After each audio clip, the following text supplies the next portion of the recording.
Right. और दोनों ही बार हमने बड़े बोल्डनेस के साथ ये टेस्ट किए।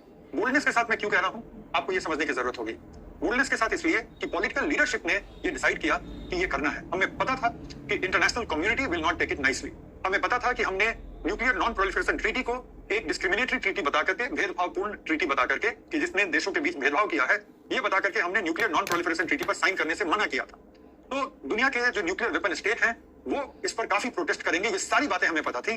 बावजूद इसके हमने टेस्ट किया। तो पहला टेस्ट जब हुआ तो इंदिरा गांधी प्राइम मिनिस्टर थी और उन्होंने दुनिया को ये बताया, चिट्ठी लिख करके, चिट्ठी लिखा गया बाकायदा, सारे राष्ट्राध्यक्षों को भेजा गया उनके दूतावासों के जरिए, ठीक है। और ये था कि भाई हमारा जो ये न्यूक्लियर वेपन टेस्टिंग है, ये हम न्यूक्लियर वेपन बनाने के लिए नहीं कर रहे, लेकिन अपने डिफेंस के लिए कर रहे हैं। ये पीसफुल न्यूक्लियर एक्सप्लोजन था।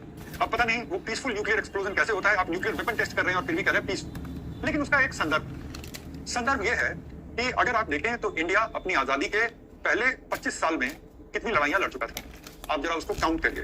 पहले 25 साल इंडिया के पूरे होते हैं 1973 में। 47 में हमारा देश आजाद होता है और 1972 में, 1973 नहीं, 1972 तक हमने कितनी लड़ाइयां लड़ी थी आप देखो। पहली लड़ाई जो कि खुलेआम लड़ाई नहीं हुई, लेकिन पाकिस्तान की तरफ से कबायली कश्मीर में घुस गए थे और कबायलियों के द्वारा कश्मीर में घुसने के बाद इंडियन आर्मी को इंटरवीन करना पड़ा। तो इन अ वे वो इंडिया पाकिस्तान वॉर नंबर 1 था।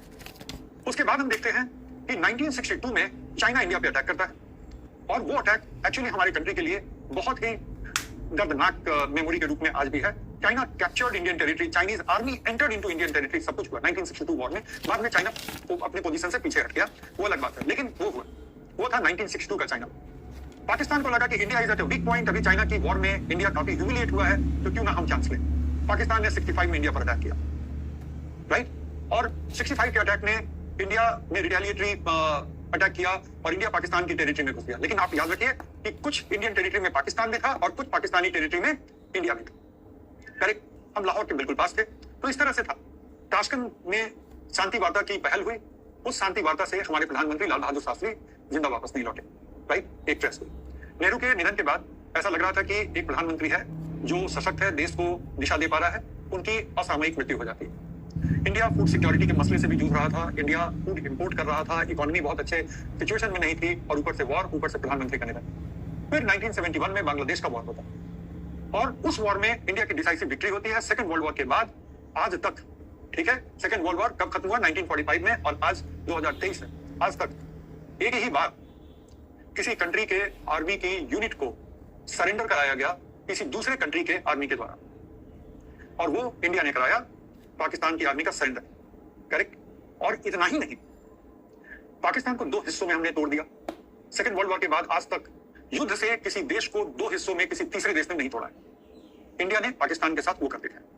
जाहिर है कि इंडिया ने अपने पड़ोस में 2 बहुत बड़े दुश्मन क्रिएट कर लिए थे। ये हमारी चाहत नहीं थी, लेकिन क्रिएट हो गए थे, और उसमें से एक दुश्मन पाकिस्तान हमारे दूसरे दुश्मन का घनिष्ठ मित्र बनता चला जा रहा था। और शीत युद्ध का वक्त था, तो अमेरिका भी पाकिस्तान की कई तरह की मदद करता रहता था। जरूरी था कि हम अपने डिफेंस के लिए न्यूक्लियर वेपन क्रिएट करें। न्यूक्लियर वेपन आप अपने आप को डिफेंड करने के लिए ज्यादा क्रिएट करते हैं, दूसरे पर अटैक करने के लिए कम करते हैं, क्योंकि ये पता है कि अगर आपको अटैक होगा तो आप कुछ नहीं, अगर उस पर एक न्यूक्लियर वेपन फायर कर देंगे, ठीक है, आप डिस्ट्रॉय हो रहे हैं, लेकिन आप दूसरे को भी डिस्ट्रॉय करेंगे। This is called mutually assured destruction mad, कि आप हमला करो, हम वापस करेंगे, हम भी बर्बाद होंगे, आपको तो बर्बाद करेंगे। तो उसके बाद क्या होता है कि दूसरे कंट्री के मिलिट्री ऑप्शंस रुक जाते हैं। तो ये आपको बहुत हैरत में नहीं होना चाहिए कि 1974 के बाद किसी कंट्री ने खुलेआम इंडिया से युद्ध नहीं किया, ठीक है, किसी कंट्री ने खुलेआम युद्ध नहीं किया। 1999 में पाकिस्तान ने कारगिल वाले हिस्से में घुसपैठ की थी, और पाकिस्तान हर जगह यही बताते नजर आए कि हमारे सैनिक नहीं है, ये ऑटोनोमस मिलिटेंट हैं जो कब पोस्ट पर कब्जा करके बैठे हुए हैं। पाकिस्तान ने कभी भी स्वीकार नहीं किया कि हमारे आर्मी रेगुलर्स। ये पाकिस्तान की पुरानी स्ट्रेटजी है, पाकिस्तान ने ऐसा कबायली इन्वेजन में भी किया था। But try to understand this कि न्यूक्लियर वेपन के बाद किसी ने खुलेआम इंडिया से युद्ध की जरूरत नहीं की, तो ये जरूरी था। अब सवाल उठता है, तो खैर उस समय प्रधानमंत्री इंदिरा गांधी थी, और बांग्लादेश के क्रिएशन के बाद इंडिया में उनकी लोकप्रियता बहुत ज्यादा बढ़ गई थी, और अभी वो वाला वक्त नहीं आया था जबकि उनकी लोकप्रियता अचानक से बहुत कम हो गई और इमरजेंसी वगैरह लगा। वो फिर पोस्ट इंडिपेंडेंस हिस्ट्री का पार्ट होगा, तो वहां पे मैं ज्यादा नहीं बात करूंगा। बहरहाल इंदिरा गांधी ने उस डिसाइसिव लीडरशिप का इस्तेमाल करते हुए इंडिया का पहला न्यूक्लियर टेस्ट किया। टेक्नोलॉजिकली उस समय तक हम बहुत समृद्ध नहीं थे, कोई दूसरा देश हमें न्यूक्लियर वेपन की टेक्नोलॉजी देने के लिए तैयार नहीं था, तो हमें खुद ही डेवलप करना पड़ा। और जो हमारा पहला टेस्ट था उसमें सिर्फ हमने एक 2 किलो टन का न्यूक्लियर डिवाइस हमने टेस्ट किया। दुनिया बदलती गई, जो न्यूक्लियर वेपन स्टेट थे उनके पास बहुत पावरफुल न्यूक्लियर वेपन आते गए, और ये 2 किलो टन वाली न्यूक्लियर वेपन को लेकर के फिर आप दुनिया में अपने आप को डिफेंड करने में उतने सक्षम नहीं पाएंगे। इसलिए वाजपेयी जी को फिर ये जरूरत महसूस हुई कि एक बार तो और कायदे से जो हमारे नए वाले न्यूक्लियर वेपन सब हैं, जो इतने अंतराल में बने हैं 1974, 1998, तो 24 ईयर्स में जो हमने बनाए हैं, उनको टेस्ट कर ही लिया था। दुनिया के देश बुरा मानते हैं, ठीक है, उनको बुरा लगा, कोई बात नहीं, आत्मरक्षा पर तो आपका पहला अधिकार था।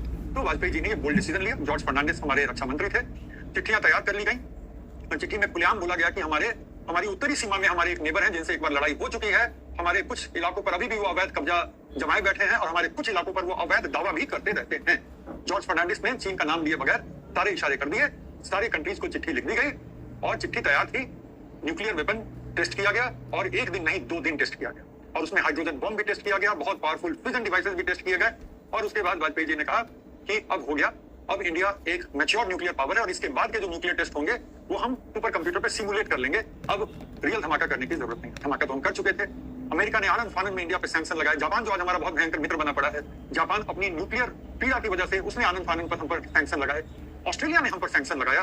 बहुत सारे कंट्रीज ने, पूरा यूरोपियन यूनियन पागल हुआ पड़ा था, उन्होंने सैंक्शन लगाए। इंडिया ने कहा लगा लो, उससे क्या फर्क पड़ता है, ठीक है। और इंडिया कभी कभी जो है उस तरह के काम करता है। 2004 में भयंकर सुनामी आई, भयंकर सुनामी साउथ इंडिया में। बहुत सारे यूरोपीय देशों ने, और भयंकर तबाही हुई ईस्टर्न कोस्ट पे, बहुत सारे यूरोपीय देशों ने मदद की पेशकश की।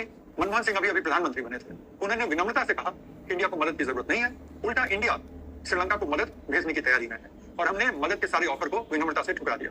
तो इसी तरह से 1998 में वाजपेयी जी को पता था कि क्या होगा, डिप्लोमेटिकली कोई फर्क नहीं पड़ता है और इंडिया ने तब अपना हाइड्रोजन बॉम्ब भी टेस्ट कर लिया। और उसका एक और जो फायदा हुआ ना कि पाकिस्तान खुल करके सामने आ गया, क्योंकि पाकिस्तान में चीन के आशीर्वाद से, कुछ हद तक नॉर्थ कोरिया के आशीर्वाद से पाकिस्तान ने भी अपना न्यूक्लियर वेपन प्रोग्राम बना रखा था, टेस्ट नहीं कर रहा था, लेकिन इंडिया ने टेस्ट किया तो पाकिस्तान को बहाना मिल गया, तो 2 दिन के बाद पाकिस्तान ने भी टेस्ट कर लिया। तो पक्की बात है ना कि 2 दिन में पाकिस्तान ने बॉम्ब बनाया नहीं था, बॉम्ब था, अब चूंकि इंडिया ने उनको बहाना दे दिया तो उन्होंने टेस्ट कर लिया।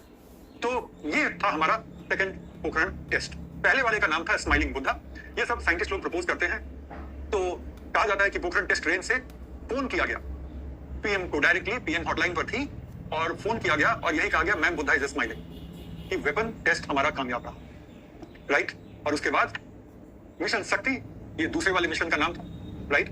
और मिशन शक्ति में अब पता नहीं वाजपेयी जी को कौन से कोड से बताया गया कि ये सफल रहा, बहरहाल वो भी हमारा सफल रहा। और आज की डेट में नॉन प्रोलिफरेशन ट्रीटी का सदस्य नहीं होने के बावजूद India is a proper powerful nuclear weapon state. ये मानी हुई बात है कि हमारे पास उतने ज्यादा न्यूक्लियर वेपन्स के वॉरहेड नहीं है जितना रशिया, चाइना और अमेरिका ने बना रखा है, लेकिन हमारे पास मतलब का उतना जरूर है कि कोई हम पर अटैक करने की जरूरत नहीं करे।